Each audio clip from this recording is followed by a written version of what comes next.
Isn't that a great tree? That tree above the house right there? Yeah.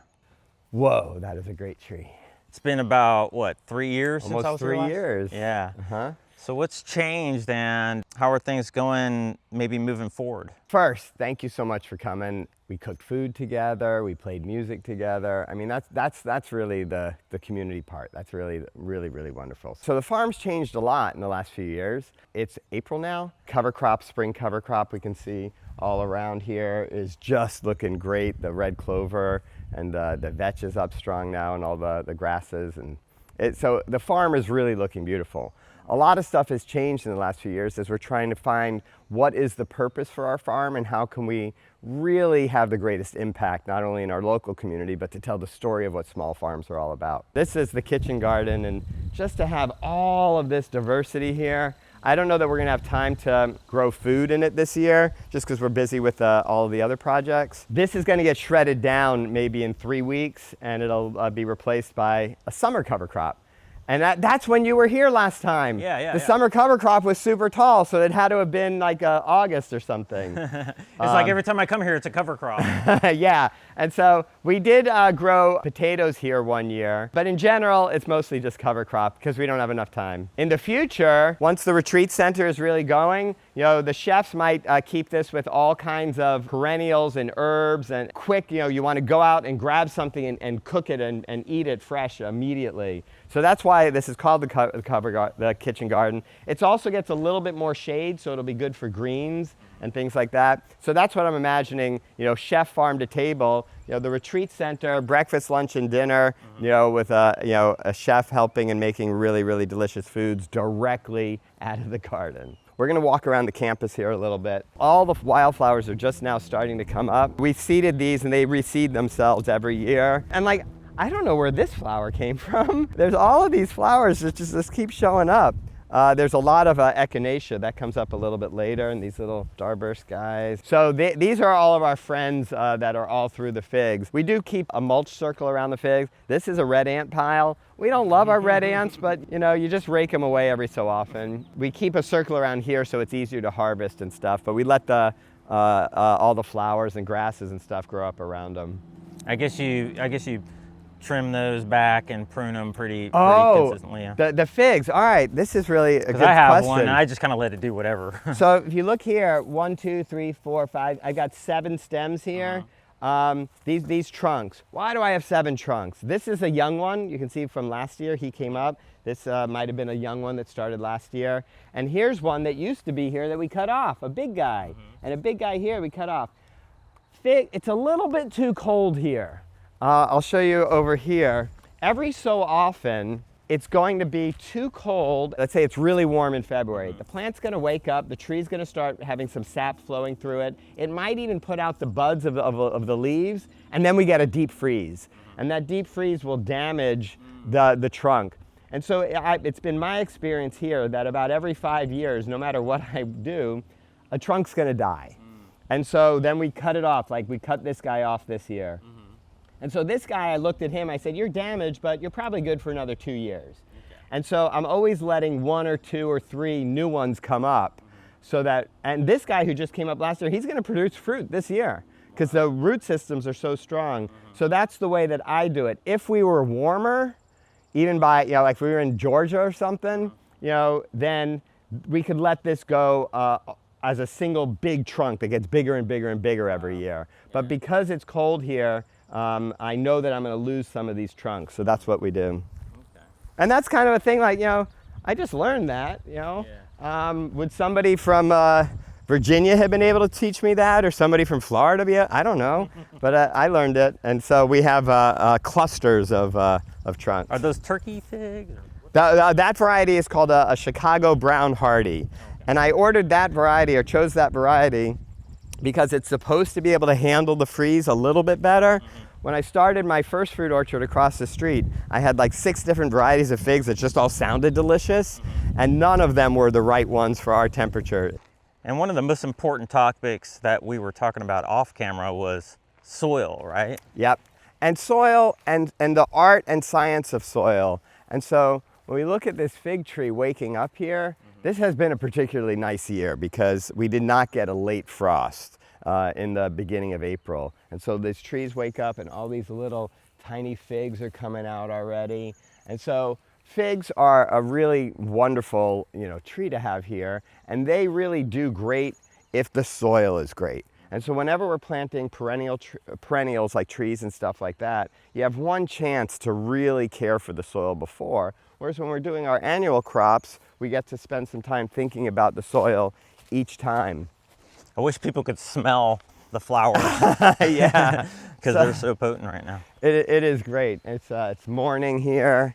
So let's take a peek over here and we're going to talk about this soil.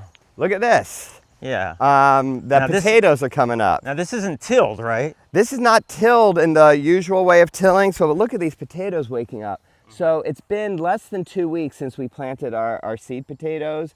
And this variety is already up. A couple of the other varieties are just starting to come up. I can see them here. We planted 10 different varieties of potatoes in this field. But when you look at the soil and you notice here, there's nothing growing here. The reason, except for the potatoes, the reason is because we wanted to get rid of all the competition and the weeds, but the real key is the soil. And so when you look at the soil underground here, this soil is rich. We're in the Sandhills of North Carolina, and so you can smell that, And so if I don't want to have a bunch of other plants, like if you look over there at the asparagus and all the weeds growing in the asparagus, you look over here, you can see all the weeds growing in the asparagus. That's not the greatest thing for the plant that I'm trying to have as my primary plant. A lot of competition there. A lot of competition. And so if I want to have less competition, and why do I want to have less competition? It's because if there's a lot of other plants growing here, it's not only nutrients and sunlight, but the way that the water dries in the morning, it stays wet longer. And so as farmers, we are mostly architects. We want to kind of coordinate the structure, but we want to work within nature. And so for us, we came up with what we felt was the best thing. This field was cover crop all winter long. So the cover crop is this tall, it's in the spring. We shred it down, and the cover crop is now shredded green stuff all over the soil. And we want that to digest into the soil. We leave all the roots underground from that cover crop, and the roots underground continue to decompose and feed the soil microbiology. As the roots are decomposing, you get air channels for water and air. I mean, it's doing everything that nature wants to do. But I don't want all of that competition and all that other stuff there. So we shred it all down, and now it's green stuff. We then take some of the dirt from the walking path and we cover up that green stuff. That helps it all decompose. After a couple of weeks, it's pretty much decomposing, especially when we've had this warm weather. But we do an extra thing when we want to add in some nutrients. For us, gypsum is a regular thing. We add organic alfalfa meal and so forth. We put all that on the surface after everything's decomposing, and then we broad fork, which is kind of a mechanical way to get aeration and to stratify, let some of those amendments kind of go further down into the soil. And that's great too. But the problem is that there's a whole bunch of weed seeds in here, or maybe grasses that are going to come back. And if you don't want to have a huge amount of work weeding all the time, you want to do something to let the plants that you're starting, like these potatoes, start off where they're the winners. Once they're this big, the other stuff growing on the lower ground, they're not getting much sun. These guys have won. So we want to give them a head start. And so we use an attachment on our BCS walk-behind tractor called a power harrow. And what that does, tilling goes like this. And it's going down 4, 5, sometimes you can get it down 6 inches, and it's destroying, pulverizing the soil at fast speed. What we do is with a power harrow, we say, you know what? Most of the seeds and the weeds that are going to bug me, they're in the top inch, maybe even the top half inch. Because if there's a weed seed that's 2 inches underground, it's going to stay dormant and it's not going to sprout, And so what we do, the power harrow comes down here, it's about this wide, and it stirs the soil with the fingers. It stirs it up. A little baby weed seed, if you stir it up like that, like here, see these little guys here? If I stir them up, they're gone. The chances, even if I barely stirred this one up a little, I've kind of he's not going to make it. You don't have to do a whole lot to baby weeds. And so what we do is we let rain come, we'll irrigate it if it's really dry. We want to encourage everybody to sprout that's going to sprout. And then we stir them up. And then we wait a few days. and more of them sprout, we stir them up. And we find if we stir them up 3 or 4 times, now that takes 2 weeks. You know, a lot of small farms really, they don't want to waste 2 weeks, but we know that it's the right thing. And so you stir them up a few times, then any of the weeds that are wanting to sprout, they've already sprouted. So now you can put in whatever you really want to grow. And there'll be more weeds coming up, I assure you. But you're now given a big head start to whatever you want to grow. And so when you look at this field right now, you say, boy, it looks pretty barren. But in about 4 weeks, it's going to be great. We then, in the walking paths, if we don't want to have too many weeds in the walking paths, we just use the wheel hoe and take care of that way. And this isn't really at all considered tilling at all, right? Well, it's a kind of, it's a hybrid. You know, when people talk about no-till, and a lot of no-till depends on a lot of plastic. You know, they do various kinds of big plastic sheets to help kill the weeds and stuff. There's a lot of different things that different people do. This is what so far we found works well for us with the size farm that we are. The power harrow is a pretty popular attachment that people use, but we use it more gently and infrequently. It only really gets used about twice a year, depending upon what's going on. So for us, everything is about cover crop. And if I want to get the benefits of cover crop, like let's walk over to this field here, I need to figure out how I'm going to turn this field of gorgeous cover crop. You see the purple vetch and all of the, and there's lots of weeds in here too, but you see all of the peas and everything that's in here. If I want to get the benefits of all this diversity, I got to figure out how do I change from this to what comes next. To change from this to what comes next on a small fruit and vegetable farm, we have to shred it down. We can't wait. It's not going to get trampled, And if I want to plant small seeds, let's say this field was going to turn into carrots, I've got to turn this into the soil and make it so that the carrots can still sprout.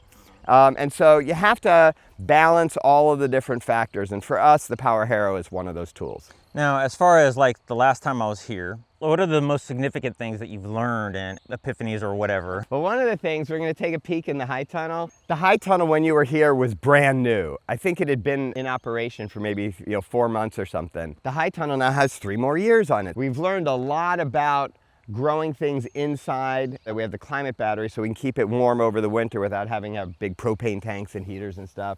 And we've got our citrus trees. We've learned about pruning citrus trees, our avocado. We've learned about the challenge of it gets too hot in there in the summertime. We've learned about kind of what the 12-month cycle looks like. And we're really getting into our rhythm there for how do you manage growing food for 12 months. Because that's what we want to do. We want to have a certain amount of the farm that's growing food that we're able to eat for 12 months. And other parts of the farm, we're going to come over here. But in respect to the soil, while we're here, what have you maybe realized? So the things that we learned about the soil, for instance, are definitely, we're very happy with our cover crop rotation.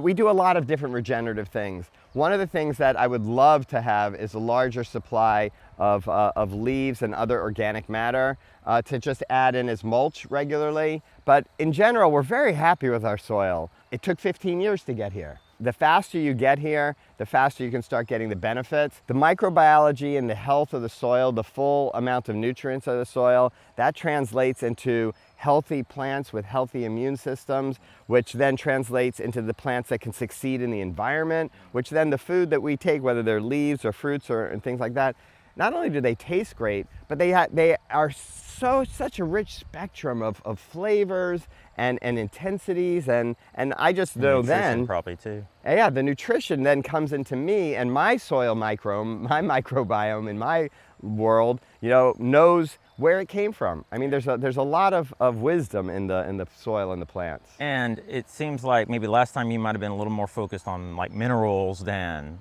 microorganisms, maybe, right? Yeah, at the beginning, we're here in the Sandhills, and a lot of the numbers that I've learned about when you're kind of thinking about soil tests, I didn't know anything about before, but one of them is called CEC, the cation exchange capacity, and it's kind of a measure of how much carbon do you have in the soil, and carbon it becomes the fabric of the soil, holding on to nutrients and working with all the microbiology and stuff. And our numbers at the beginning when we started here were like below 1. It was like really there's no way that you can grow fruits and vegetables here, which is what my local ag extension agent told me. But now our CEC numbers are up near 10, and it's really rich soil, and it smells right. You know, I don't know exactly what that fungal smell is, but it smells right, and you can see it in the results in the fields. Also, one thing that I learned is about irrigation. Last summer, I was doing a summer cover crop on a couple of different fields, and I had one field that had some overhead irrigation and one field that didn't. And we got super hot, like 100 degrees, and we had no rain for like 2 weeks. And the crop field that wasn't irrigating, it was like dead. It's like, I was like, cover crops didn't work, you know. And the field that was getting irrigated was doing great. And I was like, all right, I'm gonna have to, you know, shred it down, and I'll put some new seed down, but I got busy and we never did that. And that crop came back, you know? Once the rain came again, it's like the soil and the root systems and everybody, it knows how to handle droughts. Laying dormant. It was laying dormant. It was waiting for its time again. And by the end of the summer, you know, you couldn't tell the two fields apart. So that was actually a big learning lesson for me, is that I worry too much about, am I getting enough water to the plants? The plants know how to do that, especially with how they're resilient, especially with good organic matter in the soil. It's protecting its water and its nutrients and stuff. You know, so that was a good lesson. You know, what's fascinating to me is the challenge that you put yourself in here is so unique, and I guess you didn't really anticipate it originally, but it's a beautiful thing because there's so much uncertainty with the future of the climate and all, and the opportunities we may have in the future. We can learn a lot from this, right? And so science, this is like a science experiment here that's invaluable, right? Yeah, I'd say that when I first started this project, I thought of it as an art and a joy and a soulful experiment, you know, for me and the people that were, you know, helping, and that our community, you know. The soil nourishes our soul, you know, and that's really what it was. And yes, we were learning things, but we weren't approaching it like scientists, you know, like, all right, we're going to do a hypothesis and a study and everything. A lot of it was intuitive, and it was artistic. And I really think that the success that we've had here, we really do want to partner with scientists and people that really can look at what we've done and learn something from it and help us go to the next step. I think there's a partnership between the art side and the music and the science that's really important at this point, because small farms are crucial. We need to have thousands and thousands of small farms in every community, because small farms not only improve the soil in the community, they are carbon negative if you're doing it in a really thoughtful way. They build communities so that people are connected to the soil. Bringing the kids through here, whether the kids are elementary school or it's a garden club of, you know, people in their 70s, 80s, and 90s, you know, they all become kids when you're out here at the farm. And whatever their mobility capacity is, you want to give the community an ability to be connected to the soil. Not everybody is going to get the benefit of being a farmer, but you want to create spaces where they can come in and truly, within their skill set, participate in the soil.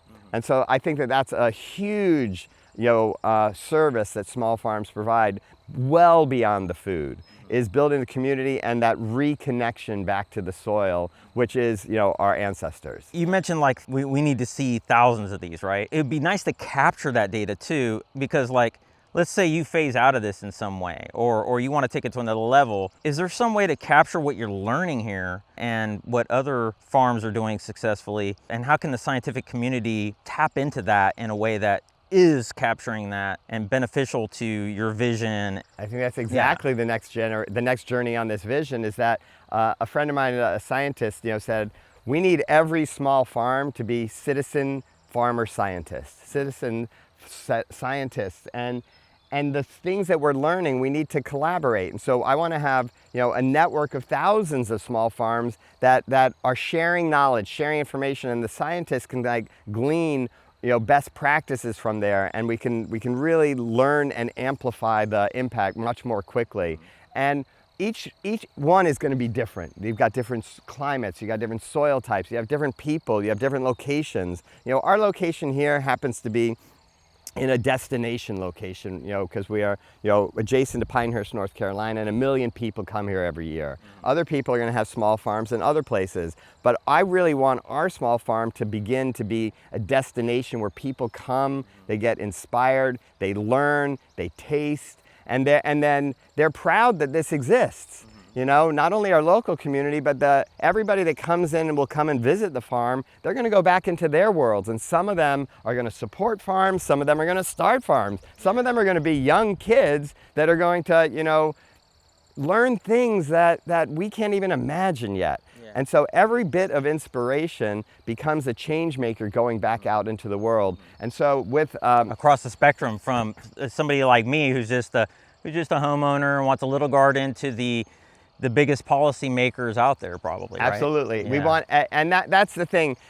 Collaboration is very different than the traditional models of businesses as competitors.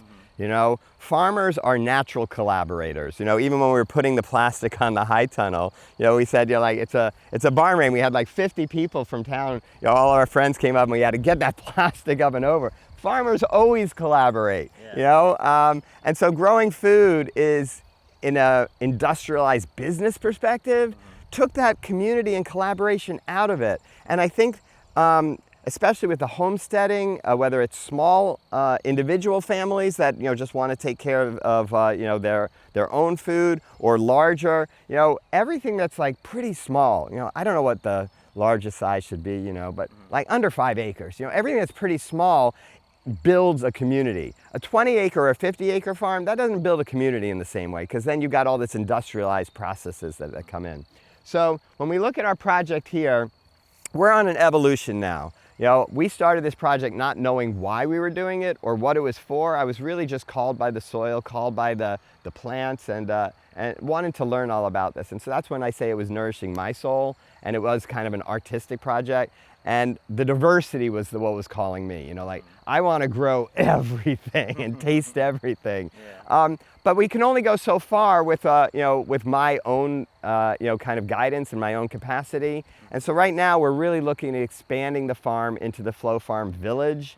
We're looking at the use of the large campus that we have here for retreats, for opportunities to bring policymakers, bring scientists, bring philanthropists, bring community together to have conversations about food as medicine, about sustainable ag, about how can this really, really change the world, and unprocessed foods. And for our farm, our key central theme is whole food, plant-based. We don't use any animal products on our soils. We are really trying to teach people, to whatever extent that they are, more plants is better, more fruits and vegetables is better, and you can grow them without using the waste of industrial agriculture. You can grow them in a setting where you feel really proud about what you're doing. We say, feel good about your food. And so we are right now very much looking for the right partners, the right collaborators, the right philanthropists. We're setting up a 501c3, and we're trying to define what the business model is so that we're really bringing people in. Jules, my wife, makes fun of me, like I'm kind of a hermit, and I kind of just like staying here. I love people in some ways, but I'm totally comfortable by myself weeding in the fields or working with a few people. And it's time for it not to be my project and with my few friends here, but to really bring a calling to the community so that it's sustainable, so that it stays around. And so we really are working hard in the last few months on what is the business model, how do we make the whole thing sustainable from an income stream basis, from an investment basis, and from a philanthropy basis, so that we are doing the education and the outreach. We've got an extra building over here, which is going to become the meeting and learning center for farm experiences. And I want to show you the high tunnel. Because the high tunnel, when you were here last time, it was like July or maybe it was August. And so here now we can look at stuff, what it looks like in April. And en route, let's look at these beautiful trees. Holy smokes, look at every one of these are little persimmon flowers, and look at the leaves, how they wake up. I mean, this was a dormant tree 3 weeks ago. Unbelievable. And so this particular variety of persimmon, I'm gonna give a shout out This particular variety of persimmon is called a Saijo, S-A-I-J-O. And all of you people out there that are backyard farmers and gardeners and stuff, if you don't have a Saijo persimmon planted in you've missed it. Saijo, I am told, in Japanese means the word the best. And this is the best persimmon. It's an astringent persimmon. It's about this big, so maybe about 4 inches tall, and 3 of them or so per pound. You have to wait for them to be super mushy, but a Saijo persimmon is the greatest thing ever. We have 5 different varieties of persimmons. Oh, come over here. This is pomegranates, and look at all these flowers. And again, this was a dormant tree 3 weeks ago. Look at all these flowers. Now, some of these flowers are just naturally going to be beautiful flowers and fall off, and some of them are going to get pollinated. And in the very back of a flower, way back here, that's where if it's pollinated and it holds on, it's going to turn into a pomegranate. And these little tiny twigs here can hold a pomegranate. So I'm guessing just from how, we did not have a late frost this year. So our last really cold frost date was actually back in the middle of March. So every flower is just going to do amazing this year. Here's a bigger flower. You might be able to show me better the back. Oh, okay. So inside here, you can see the flower and the, everything that's happening inside there. And once it's pollinated, this little back part here will start swelling and it slowly turn into a pomegranate. And at the end of a pomegranate, when you get it and you're getting ready to eat it, it has that little spike circle at the end. That's this hard shell that's around the flower. And so the pomegranate's going to be really big, and then this is the bottom of the pomegranate. When you get it at the supermarket, you'll see there's a stem on this side and the bottom on that side. That's just the original shape of the flower. Yeah. We're going to walk around this way and go over here, and then we're going to go into the high tunnel. So if you look at this field here, this is garlic. Once the soil really warms up, then the nitrogen in the soil and the alfalfa meal that we put in November really starts decomposing and can feed nitrogen to the plants. And there's like a little bit of a period of time. If the plants are growing faster than the nitrogen is being made available in the soil, where it starts getting slightly yellow for a bit of time until all the nitrogen's available. And every year is different as to whether or not we foliar add nitrogen to the plants. And the way that we do nitrogen boosting for the plants like this, the garlic, is a product that is pulverized, ground up organic soybeans. So organic GMO-free soybeans, the only ingredient. They pulverize them in a certain way so that they dissolve in water, and then you can spray them on there, and then the plants can really get a boost of nitrogen. So sometimes, if you want to get the plant to be as, healthy and successful as possible, and nature in its own way is going to be slow because the soil hasn't warmed up enough to get the nitrogen to be available, that's an example of something that we can do architecturally to change it. How many do you think there are here? Oh, this is about 2,500 garlic. Wow. Yeah. And after you harvest the garlic, you harvest the garlic when, look at this beautiful one. Each one of these leaves is a paper wrapper around the garlic, like when you get at the supermarket. So those white little paper wrappers, each one of them it goes down and it's a wrapper around the garlic. Oh, wow. And so what's going to happen once it's getting ready to harvest is all but about 2 or 3 of the leaves will have turned yellow or brown. There might be one little green one left. Then you know it's time to harvest. You pull it up and then you hang it in a cool room with some fans. And after about 2 to 3 weeks, it's cured, and then that garlic will stay fresh for 6 months, 4 months, depending upon what you're doing. And then at some point we actually refrigerate them to give them a little bit more life.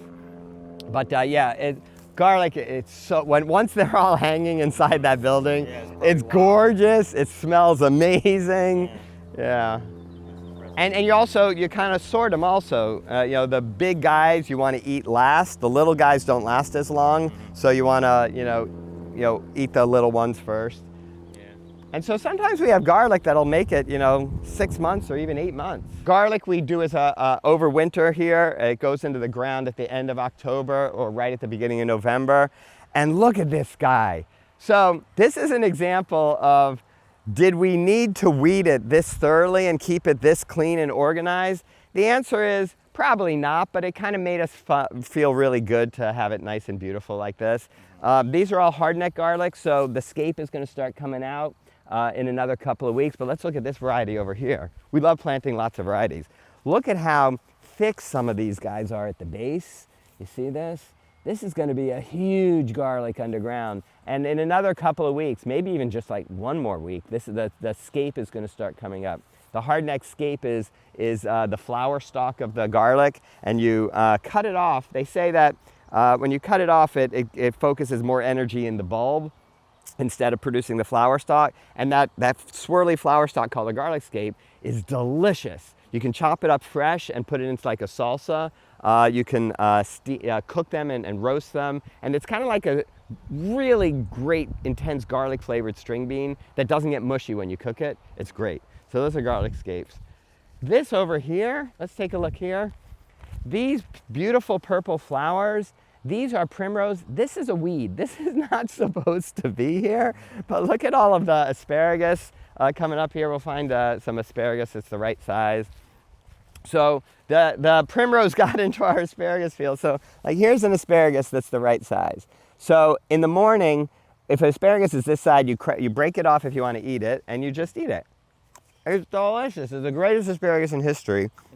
And asparagus grows super fast, so you just break off some of them, and the rest of them come up, and this is going to be completely a field full of ferns all winter long, feeding the asparagus crowns. But would it have been better if we had had enough time to prune, to weed out all of the weeds? The answer is yes from the asparagus perspective, but look at these beautiful flowers that we get. Yeah.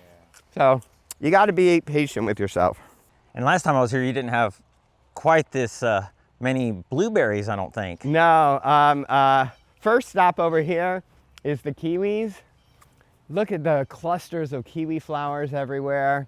This is really great. And so again, because we didn't get a late frost, our hardy kiwis, they do put out some leaves starting even at the beginning of March.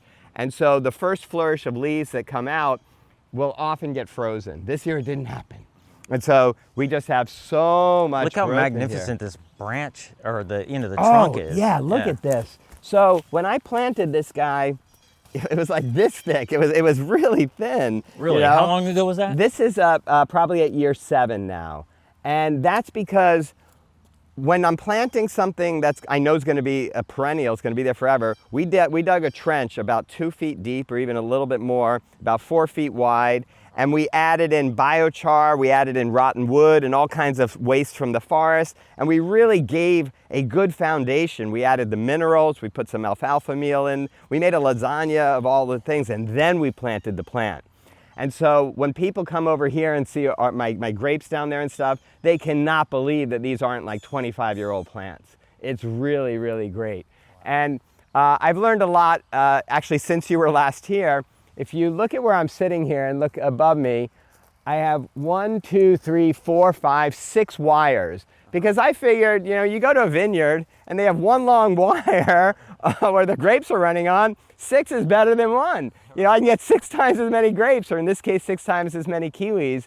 And the answer is that there's a reason why they have one long wire, and I didn't know it. So now I only grow on the wire over the furthest wire this direction and the furthest wire this direction, because that way the sun can reach the fruit and reach all the leaves. Otherwise, you just get a canopy of leaves everywhere and not as much fruit and not as healthy. I don't remember which variety this is, but this is a southern high bush, and you can see all the blueberries are beginning to swell up here. Like, look at these clusters. And so this is doing really well. Oh no, look at this, the wind. This guy got knocked over, so we got to cut him off. Can you salvage it somehow? No. As a farmer, you got to be brave, and pruning is healthy for plants and everything. We are architects and we're structuring, and so this guy here broke. Yeah. He was obviously pretty heavy. You see all of the blueberries on here, so I'm very sad. But farmers can't be sad. They just have to be brave, and so we'll come and we'll cut that off there. And I was talking about how mine are feel more bushy, and you clear it out to let it air out or something. What we're interested in doing is is creating an architectural shape so that we can get new growth at the top all the time. Blueberries that are bushy and down at the bottom, that once the blueberries are on, they're heavy and then they're on the ground. So that's not so good. But also you want the oldest trunks, the oldest trunks that are coming up, they branch and branch and branch, and eventually they're producing a smaller amount of smaller blueberries. And so every year we come and we visit all of these plants briefly, and like, you know, this big oldest one right here, he might get cut off right at the ground here in another year. And when we lose this huge amount of plant up here, which is sad, but it's letting the next generation come through. You know, that's a theme. I think that old needs to leave and let the next generation come through. So the blueberries are just really great. And we have a lot of different varieties of blueberries. So here, these blueberries are tiny and the flowers are still here. That means this variety is a later variety, which means we get to harvest blueberries here from, you know, the middle of June all the way sometimes up until, you know, past 4th of July, because we have different varieties. Here we have different varieties of blackberries. So you can see these blackberries here, they're all waking up and the flowers are coming through. And we got other blackberries that, you know, all of the flower buds haven't even opened yet, you know? And so the different varieties of blackberries, that gives us, again, a commercial farm, they want everything the same so that they can harvest it all at the same time. They can make it, you know, and there's an efficiency that comes from that. But for a small farm, we have different goals and we want diversity. This is called a honeyberry. See this little blueberry here, blue colored berry here? This little guy here, that's called a honeyberry. Honeyberries are fun, but they don't produce delicious tasting berries. They're tart, you know? So they're not my favorite. My favorite berries in this row are these gooseberries. Let's see if there's any flowers out yet. They're just starting. So the gooseberries we harvest, they get to little marbles. We harvest them kind of in July. Oh, here's a little one. See this little green gooseberry there? That's the beginning of a gooseberry. So we really love gooseberries. These blueberries here, these are called rabbit eyes. And so they have a bigger flower kind of thing at the end. And so these guys are later in the season, but it has tons of them. I mean, they're just loaded. So we love the diversity. But let's take a look at this guy here. So this doesn't even look alive. This big, gnarly guy down here, this is a muscadine grape. And if you look here, you see this big branch here that I cut off. I cut off another big branch on this side. That I took off this branch here. I took off this branch. So this guy was 6 wires. 1, 2, 3, 4, 5, 6. I had 6 wires of grapes growing here, and it was just too much. You weren't getting enough sunlight in. So now I have just one on this side and one on this side, and we pruned it over the last 3 years, harsher and harsher and harsher. So now it's just beginning to wake up. And so as it's waking up, like if you look at this little cluster here, this little leaf, that's gonna be a grape cluster. And so the grapes are always the last guys to wake up on the farm. And this is gonna be loaded with leaves. When we make our pickles, pickled okra, we always take one of the beautiful grape leaves and put it in the okra. The tannins help it. And you see this dripping? See how this is dripping? Yeah. That's actually, this is pumping water through its nutrients, and where we did our cuts recently, it's healing, but it's a very healthy, active circulation system because it's continually pumping water through until it fully heals. And so pruning is architecture. If you don't prune, and if we look at some wild grapes in the forest, they're beautiful plants. They produce very little fruit.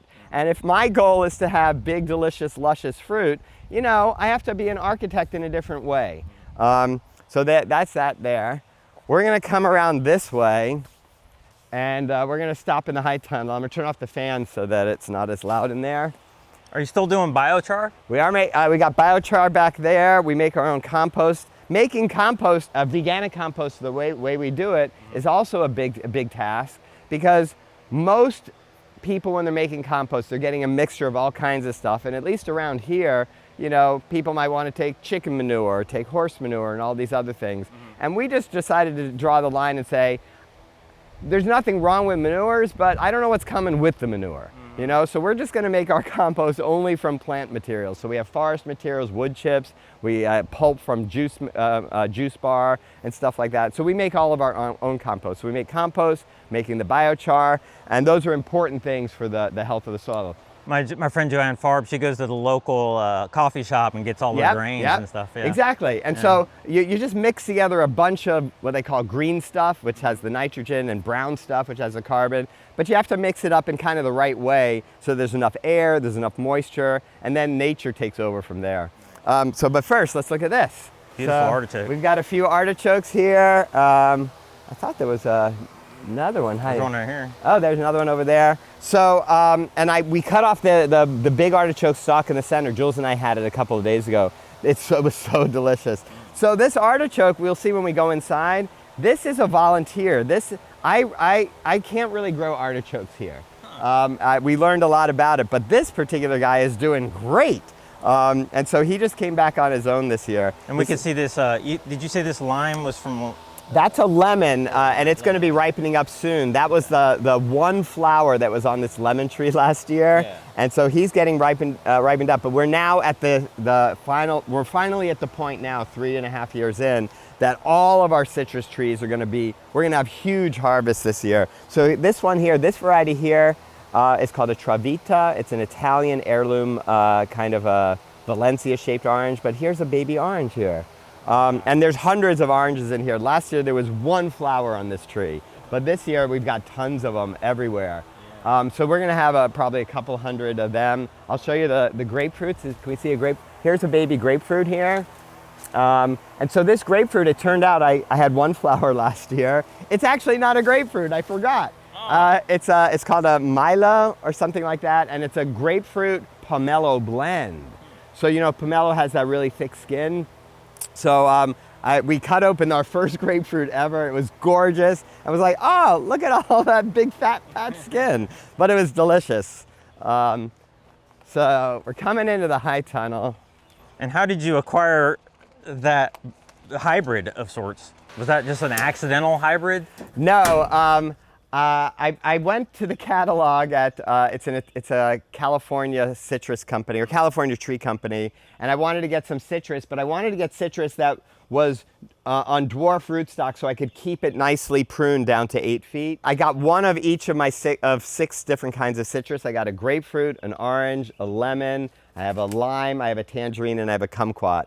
The kumquat started producing first, just a huge amount of kumquats. As you can see, we'll walk by that way. We got pineapples down there. But this high tunnel looked completely different when you were here last time. No doubt. When we first planted the citrus trees, we had so much space between the citrus trees that I planted those artichokes, one between every citrus tree. It turns out artichokes don't do so well here. It doesn't get cold enough and it gets too hot. And so you said that was a hybrid. I mean a volunteer though, right? But that one just keeps coming back every year. And so he's obviously got a good root system and he's coming back each year. And this year he's producing his artichokes much earlier than in the earlier years. So maybe it will work because he's kind of reoriented himself to make his it earlier. But he doesn't get as much sun, and so that's an issue too. So in here, we have 5 rows that we grow directly in the ground here. And you can see that we have 2 rows of tomatoes. And look how pretty these are. You know, look at these leaves and everything. So we started these and transplanted them in, but we started them from seed. And so they're growing a foot every week. They're going to be so big soon. And all the flowers starting. On this side here, this row here is cucumbers for half a row. And then this other half of the row are small winter squash. So winter squash that will be climbing, and the fruit will all be 1 pound to 2 pounds, so it'll be able to hold onto the trellis. But let me show you over here. This is the first time I've grown these inside. I'm not sure that they're getting the yield that I would want. Okay. These are fava beans, and so they're all finally swelling up and starting to do this. I think we would have more fava beans if I had opened up the walls earlier, so that more pollinators would be active inside here. But I'm growing fava beans here. It may be that it's better as an outdoor crop, I'm not sure. Coming down here, I'll show you, this is the first time ever. So look at this guy. All right, when I planted this tree, it was like this thick. It was like a stem this thick. And now look at it down here. Boom! This is a monster. And I've had to prune it, each year to keep it from going through the roof. But look at, come and zoom in over here. Who do you think this is? Look right here. An avocado? It's an avocado. No way. Yeah. Wow. So this guy is clearly super healthy. Again, we keep it mulched in here. We did a lot of work on the soil below it when we started. This guy also has the benefit of this is the exhaust from the climate battery system. Yeah. So when it gets too hot in here, it's blowing the hot air down and the cool air comes up. And when it gets too cold in here over the winter at night, it blows the cold air down and the warm air comes up. I don't know if that's a factor as to why this tree is so fantastic, but the tree is really exceptional. Is it going to be pretty fruitful, you think? Well, this is the very first year we're going to have avocados on it. I mean, does it look like it has a lot? Yeah. It's hard to know, though. Again, so here's another little baby one. Every one of these stalks, this is kind of like mangoes. It puts out lots of flowers, and then the mangoes kind of grow on the end of them. What I was reading is that as the plant gets stronger, more of them turn into avocados. But I don't really know how pollination works. So again, if I had opened the walls earlier, like just when the flowers were coming out, if I had opened the walls then, if it was warm enough, we might have more. But I still have to learn more about this. And how old is this again? This tree has only been in the ground 3.5 years. Wow. Unbelievable. And all these new leaf growth. And so I'm also learning about pruning in the sense of, inside of a high tunnel. I think that I'm going to need to prune twice a year, not just once a year. These pineapples here, anybody who actually grows pineapples, so look at this guy here, see him? Anybody who actually grows pineapples will laugh at me. I let these guys get too crowded. Pineapples need space, and I didn't really know that. So all of these guys here, I can twist this little pup off and root it, and he can become a new pineapple plant. So I need to renovate this and remove. I planted 5 different varieties of pineapples. 3 varieties did well. And so I'm going to limit myself just to those 3 varieties, and then I'm going to replant them so that they're spaced, so that they have about 4 feet space between everyone. This guy here, this was the top of the first pineapple that we ate. I'm not sure who this spiderweb is. You mean from that you grew? That we grew and ate it, took off the top and put it back in the ground. And so when you take the top off a pineapple and put it in the ground, it will make your new pineapple in 3 years. That's a long time. So there'll be a flower stalk that comes up here, and that'll be the pineapple. But what I should be doing here is have all my pineapples spaced. So there's really only room for like 20 pineapples in here, 25 pineapples in here. But then once we get through our 3-year cycle, we'll keep, every time we get a pineapple, every time little pups, and we'll have hundreds of little pups, we'll keep making new ones and put them in pots temporarily, so that when this pineapple is finishing up his second year, we can put a side pineapple kind of zigzag within him that'll be a year ahead of time. So we should be able to stagger it so that we get maybe, I don't know, 15 to 20 pineapples a year. Looks like you got one that's super ripe right there. Right, so he's super ripe. That's an example where, because it's so crowded, the stalk got too tall trying to find the sun and everything, and because he started off on a pineapple that was already on an angle, he was architecturally not in a good situation. So once he got heavy, he fell over.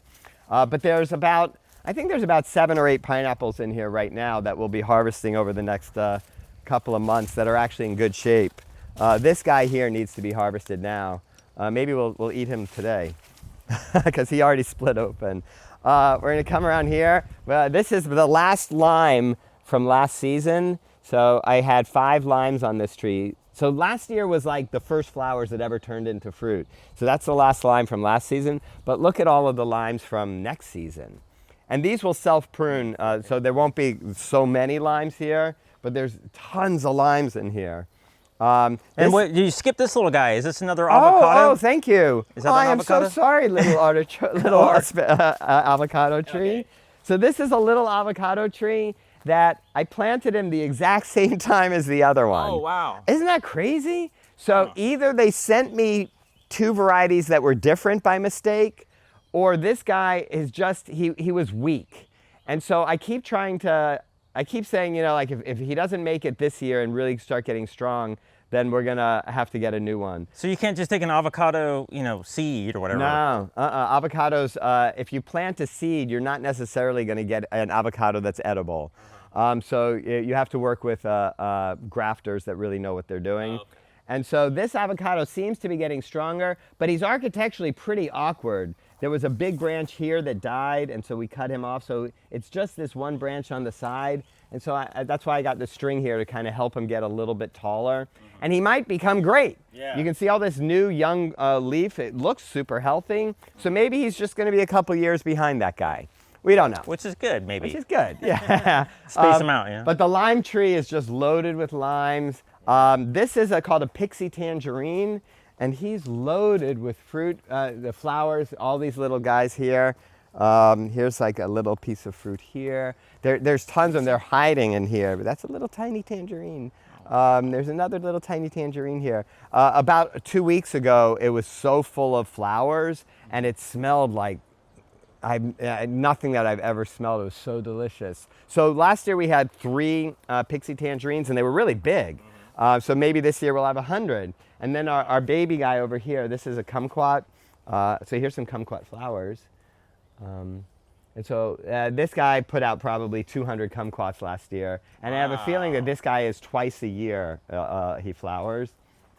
So we'll see. But this guy, again, he's gorgeous, you know, and we're going to continually keep them pruned down. This one row here, when I haven't transitioned him yet. He's still doing the greens that he was doing before. But we've got Swiss chard here. This is flowers of cilantro. So the cilantros are going to seed. They're so delicious. You had some last night. This is baby arugula. And I don't even like cilantro, but I love this cilantro. Yeah, this is arugula that's going to flower, but these stems here with the flower bud in them, these stems with the flower buds in it are just gorgeous. And when you eat this, which I'm about to do, it's like really spicy and really peppery. This is not your arugula from the grocery store. Wow. And this is why they're called cruciferous, because the flower looks like a cross, they say. Oh, I didn't know that. Yeah, so they have cruciferous vegetables, the brassicas. We grow lots of them. We had some parsley in there that got overwhelmed, and that's why I harvested it all. We ate it all. But right now, this little bed, I don't really know what I'm going to do with this bed yet. We have a few onions going here. We were just about done harvesting the red leaf and the romaine. And you see these beautiful red leaf. But for people that are really working in regular farms, we direct seeded and we never thinned. That was not the right way to do it, but I just didn't have enough time. And so we're harvesting all of this, and it's delicious. But if we had been doing our romaine properly, it wouldn't have been creating these tall stalks this quickly. This isn't bolting from heat. This is bolting from all the plants are too close together. These are carrots. People will say again, boy, your carrots are pretty darn close together. They're just starting to create shoulders in here. So we'll be harvesting carrots. So you see this little carrot shoulder here? We'll be starting to harvest. Actually, let's just pull him up and you'll see where he is so far. Yep. There we go. Oh, wow. So this is a little cluster of carrots, but because we planted them so close together, we didn't really have a chance to thin. This was just a quick row that we put in at the end of December because I just wanted to have some winter crops in here from a planting perspective. Then we got some more arugula down here. And then we've got, I've started putting in a few transplant tomatoes, just started. This whole area here was sugar snap peas that we already finished harvesting. Oh, that empty area there? Yeah. And then we've got some more arugula here. There's some string beans over here. Here's some string beans here. And so this was just kind of a fun bed to throw together. And then I added the fava beans in just to have something in the spring. We haven't had enough time to do everything that we would normally do. And so that's what the transition to farm right now. We are very actively working on the nonprofit, for-profit business model, the retreat center, where we can have gatherings of luxury gatherings of 100% plant-based meals. The education will have a room for people to, have interns and have, scientific fellows that could stay here. And that retreat building is essentially already totally there. Yeah, that's 11,000 square feet. Yeah, that's been Jules and my home for the last 5 years. And you're wanting to move into something smaller out in this 15 acres. Yeah, so we have about 15 acres of forest back here, and we want to weave in small houses in the forest, small cottages, and that'll become our community, so that we'll be telling the story, welcoming community that people are living here, and that you can walk right to the farm and get your food and be part of what we're building here. So that's the crucial part of the future of science too. And the future of science too. And so by partnering, we're right here in the middle of North Carolina, and we got Duke University, we have NC State, we got Chapel Hill, we have UNC Pembroke, we have a beautiful community college here called Sandals Community College. We want to weave in academic and education and science into the conversation, and we want this to become a template for thousands of farms. Small farms really provide a service that our society forgot about over the last 100 years, and it needs to come back, and it will nourish the soul of the new generation. And from that, they will be collaborating and have empathy for each other and for nature at a level that we forgot about. Cool. So how can somebody learn more and maybe contribute in some way, or all right, so here's the key. We are looking for mission-aligned partners, people for whom this mission speaks to them. Whether they are wanting to contribute as philanthropists into the nonprofit, whether they want to contribute as investors into the whole structure, whether they want to come here and visit and learn. We want to tell the story broadly, and we want to have the capital so that we can actually get this done. This has been a Mark hobby project for 15 years now. And I didn't really know what I was doing it for, but now we're finding what our purpose is, and it's super exciting, and serendipity and synchronicity keeps happening all the time. So even, Jeff, when you posted the video of Flow Farm that you had done from 3 years ago, you only posted that a couple of months ago. And that was exactly perfectly timed. Oh, wow. So I'm very appreciative, and it's really exciting. And so the stuff that I've learned, I want to partner with everybody who even knows how to teach me more. And I want to teach ideas that we're doing here to everybody. And so that's the exciting time. But to make it actually happen, we need to very quickly find the partners so that we can accomplish it. And from a seasonal perspective, I'm looking at this summer of 2025 as really putting everything together. So we have a young farm manager couple will live on site, and they will be working. They're really talented. They're really passionate. They really have been doing organic farming from their heart for many years now, and they will show up and want to join our project, and so they will live on site, and then we'll be able to... You haven't found those people yet. I haven't found those people, so you might be one of those people. And so we're really looking for 2 people that would live on site and be our partners in the farming and the education and the community building. So we're really excited about all of these different parts of the puzzle, and this is the summer to do that, so that by October, everything is in place for the planning of the growing season over the winter and the 2026. So we have another few months to really get everything, get all the capital and all the things that we need to move this whole project to its potential. Okay, so right now people can go to your website, Flow Farms. It's just called Flow, 4 letters, F as in Frank, LOW, .farm. Okay. Flow.farm is the website, and we're... you have a newsletter there. And you can sign up for the newsletter there. It's just a new teaser landing page right now, and we're going to be evolving it into the real story and the services that we're going to be producing out into our community. Cool. And we want people to come, and because there's already 1 million people a year that come to Pinehurst, a lot of those people will say, hey, I want to spend a day or two at the farm too. And we want to be a destination that inspires and nourishes and gives retreat Fosters to. the future of thousands more to come. Yeah, right? and 1 million people come through town. Thousands more farms. Thousands more farms will be born in the next couple of years. Yeah. And so right now people can act by just simply subscribing, and if they may be able to do more or whatever, they can reach out through the site. There's a contact form. Yep, reach out to me, and if you're feeling connected and you really want to support and be part of the project directly, we would very much appreciate it. And this is the time where we really are moving forward, and we've got the team, and we've got the 15 years of building this dream is now becoming clear. Okay. Sweet. Good job, man. And I'll come back this summer and or spring, and maybe, I'm sorry, it is spring, but I'll come back maybe this summer or fall if I can, and we'll do another follow-up. That'd be great. And the plants will look completely different. I'm excited. Thanks, man. Thank you so much.